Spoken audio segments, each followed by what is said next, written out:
Real estate agents. Love us or hate us, we've got a reputation. We're not always at the top of people's popularity list. Like any industry, you'll find dedicated, ethical professionals, and well, others give the rest of us a bad name. But knowing how to separate the great agents from the ones you'd rather avoid can make all the difference, especially when you're selling your home. This video is about sorting through the great agents from the not so great ones, and you can do this by the questions you ask and the questions you don't ask a real estate agent, particularly when you are selling a home. In this video, I'll help you navigate that divide and share the most common things you should never say to a real estate agent, so at the end of the day, you are feeling more confident about your real estate agent and your home sale.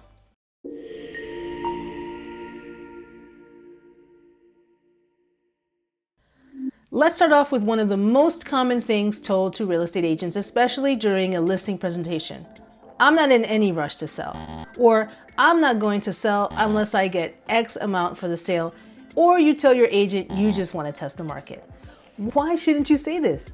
Mainly because great listing agents invest significant upfront cost, marketing, professional photography, staging, and more to position your home for success.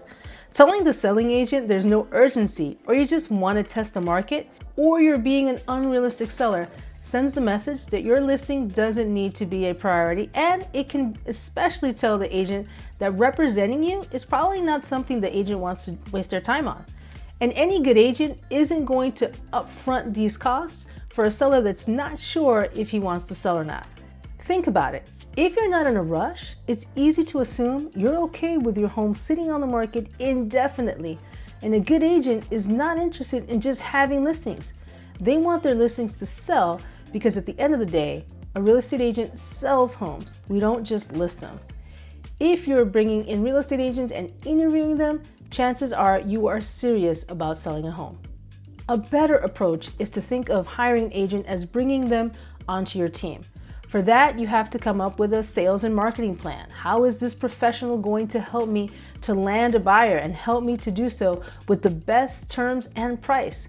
Make sure expectations are set and you're collectively in agreement with the plan. At the end of the day, trying to outsmart or undermine your realtor is not a good thing for anybody. Another thing you should avoid telling your real estate agent: what you think your home is worth. While it's important to do your research, and you definitely want to do your own research, checking recent neighborhood sales and comparable properties, keep your pricing thoughts in your back pocket until you've had a conversation with your agent. Why? Because an unethical agent or just an unexperienced one might simply agree with your number, even if it's not supported by solid data. An experienced agent will come to that listing presentation with that solid data in hand. They're going to come prepared. They're going to show you with tangible comps what your home is worth based on past sales. And keep in mind, some agents will come in with no comps to show you and give you this outrageous price for your home, almost always just to get the listing. That's called buying the listing. And although that may sound amazing, the market will bear what the market will bear. You putting your home on the market for an overinflated, unrealistic price does way more harm than good. Then the home sits on the market for months, stagnant. Now you have to make price reductions on an already stagnant listing. Not good. Other agents might go the opposite route, agreeing to a price that's too low, leading to a quicker sale, but leaving money on the table. Make sure you use actual comps to price your home. Market value is market value, and a buyer is not going to pay more for a home than they need to. They're just not. To avoid these scenarios, let your agent provide their pricing recommendation based on solid market research and expertise, like we just said. If the number seems too high or too low, ask them to explain the comparable sales and data that they used. And remember, always question any outlandish pricing. They may be using irrelevant comps to justify their number, but don't tell them what price to use for the listing. Evaluate those realistic comps. Stay informed, but trust the process of collaboration with your agent to get the best result. You also want to avoid revealing your bottom line number to your agent, at least not right away. There are exceptions to this rule. If financial stress or specific circumstances mean you absolutely cannot sell below a certain price, then disclosing that upfront may be necessary. However, if this doesn't apply to you, it's best to hold off, especially if you haven't officially hired the agent yet. Why? If your agent knows your minimum price, they might unintentionally or even intentionally factor that into their strategy, prioritizing a quick sale over getting the highest possible offer. By keeping your bottom line privately, at least initially, you ensure the agent is working to maximize your home's value rather than settling for good enough. Another reason to withhold this information early on is market unpredictability. A home's value can fluctuate based on buyer demand, local trends, and competition. Revealing your bottom line prematurely could restrict your agent's ability to adapt their pricing or negotiation strategy. For example, if your home attracts multiple offers, knowing your bottom line could lead the agent to settle instead of pushing for top dollar. Why fight for more if they already know what you'll accept? That said, once negotiations get serious, when a strong offer is on the table and you've built trust and rapport with your agent, it can be the right time to share your bottom line. At that point, your agent can work to protect that number and guide the negotiation process effectively. Here's yet another thing not to say. You're the only agent I'm interviewing. While it's flattering, sellers should always do their due diligence and interview at least 3 agents. Why? Because selling your home is a significant transaction and you want to ensure you're hiring the best fit for your needs. Plus, when agents know they're competing for your business, they'll bring their A game, offering thoughtful strategies, competitive pricing, and clear plans to market your home.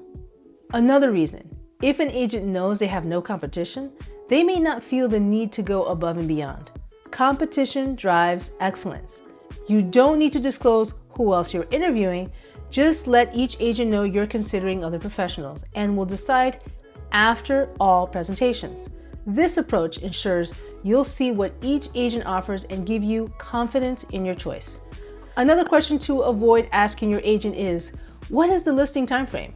Some sellers, because they don't know any better and because the agent never talks about it, will make listing agreements for 1 year. And basically, you're now in a 1-year agreement to sell your house. But if your home takes 1 year to sell, that can mean a number of things.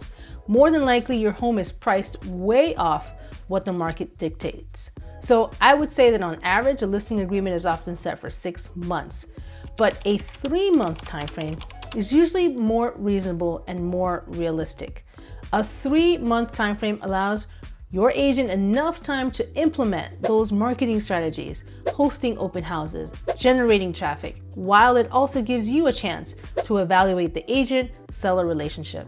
If after 3 months you're not satisfied with your agent's performance, you can reassess and decide whether to extend the agreement or sell with another agent.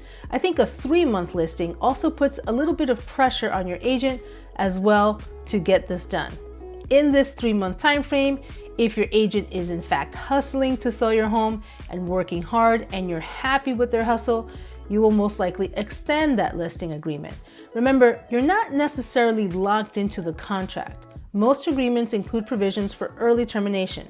Just be sure to read the fine print regarding relisting your home with another agent to avoid any conflicts.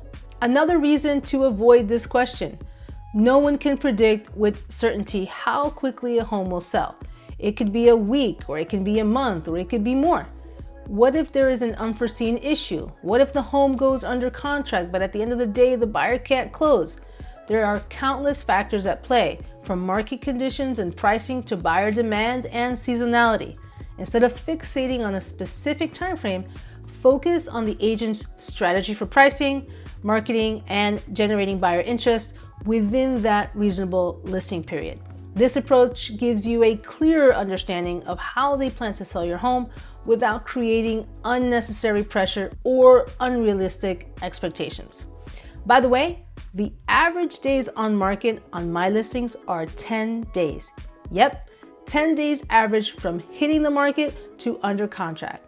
Just throwing that out there. Next question not to ask your agent: is this a good time to sell? Market conditions are complex and ever-changing, so there's no universal answer to, is this a good time to sell? A good agent will, however, consider factors like your personal circumstances, local market trends, and buyer demand when advising you.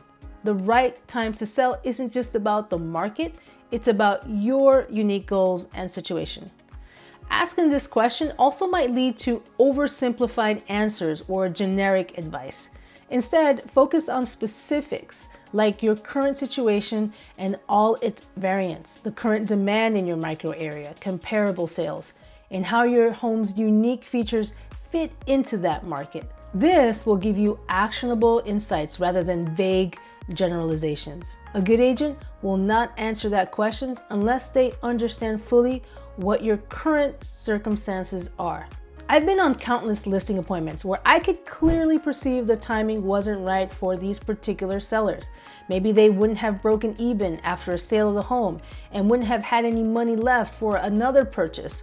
Or right now they know their credit wasn't great and they probably would be able to sell, but they wouldn't be able to purchase another home after that.